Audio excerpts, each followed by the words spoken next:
Hi guys, welcome back to another tutorial for the Raspberry Pi.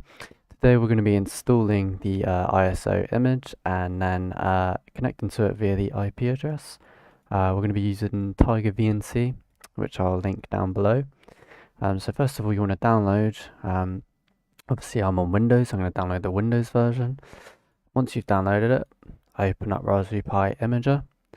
You want to choose your current Raspberry Pi, which will be printed on the device. Mine is a 3, so I'm going to go for 3. And then I always just go with the 64-bit. Doesn't really matter, I mean, unless you're running a really low-end Raspberry Pi, but I always go with the 64-bit.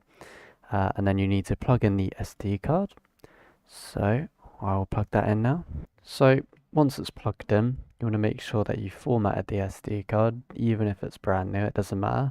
It just ensures there's no issues with it later on, which I mean it can cause some issues, sometimes it can't.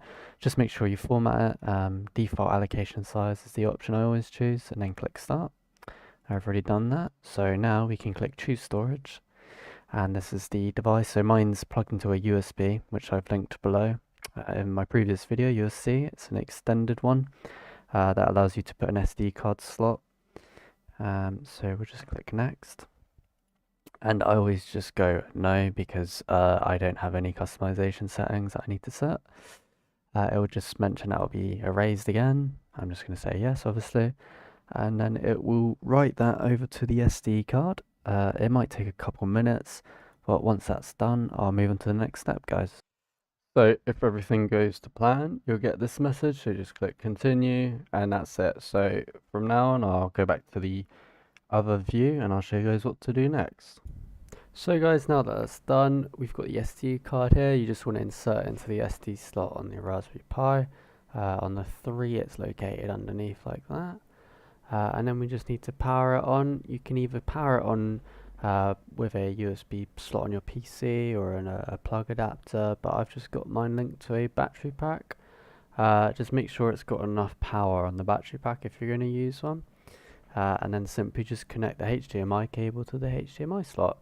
There may be some restarts whilst you're setting it up, but I'll run you through the steps. So this is the initial boot screen that we've got. There you go.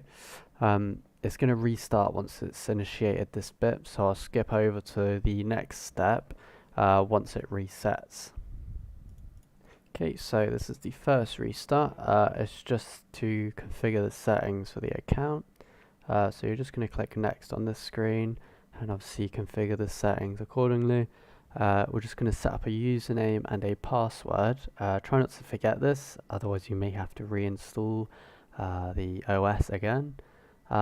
So we'll just set it to YouTube and a random password here, and then click next. Okay, so now we need to connect to a Wi-Fi connection so we can connect to the IP address. So I'll be back once I've done that.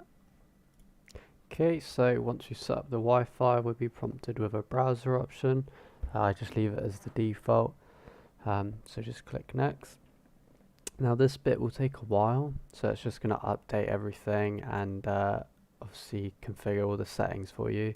So just leave this for 5 to 10 minutes and then it should be all completed. So we'll come back to the Raspberry Pi in a second. Okay, so it's all up to date now, so you just want to click OK in the middle here. And then obviously restart it once more. So now it will restart the device again.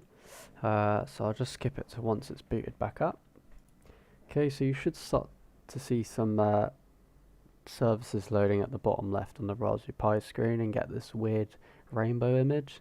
It's going to go black for a bit like this, so you just need to wait about a minute and then it will boot up to the desktop screen. So here we go, so we've got the configuration. So once it's booted up to this desktop, you're going to go to the terminal at the top left and it will prompt you with this menu. And you're going to type ifconfig, and that's going to give you the IP address that you're going to connect to. It will be the bottom one, the one above that's the loopback address. You don't need to worry about that, but just make note of this IP address, and then we'll go on to the next stage. Okay, so close that, go to the top left, which has the Raspberry Pi icon, go down to Preferences and then Raspberry Pi Configuration. I apologise for the poor quality, I can't screen record at the moment, unfortunately.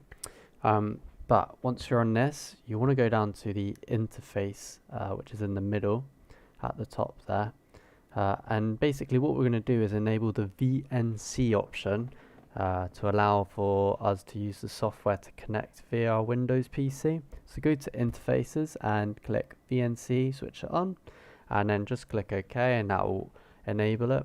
It's going to take a little while to update it, but this is almost finished, so let's go on to the next step. Okay guys, now that we've set up VNC on the Raspberry Pi, open up VNC Viewer, and you want to type in the IP address in the middle here. Click Connect. You may get a message come up about the certificate. Just click Yes. Yes again. And then you want to type in the username that we set up originally. And obviously the password with the config from earlier. Click OK. And if all goes well, you should have this window come up, which allows you to wirelessly control the program. So it might be a bit laggy. It depends, obviously, because my Raspberry Pi is quite far away from my PC. It's a bit delayed, but it's usually quite fast, especially if it's all connected to an Ethernet. But there you go. And if you want to close it, just simply click the cross, and you can reopen it and connect whenever the Raspberry Pi is on now. You don't need to do that configuration again. Well, that's all set up now, guys. I hope you enjoyed. And if you need any help, just let me know in the comments below. But thank you for watching again, and I'll see you guys in the next video.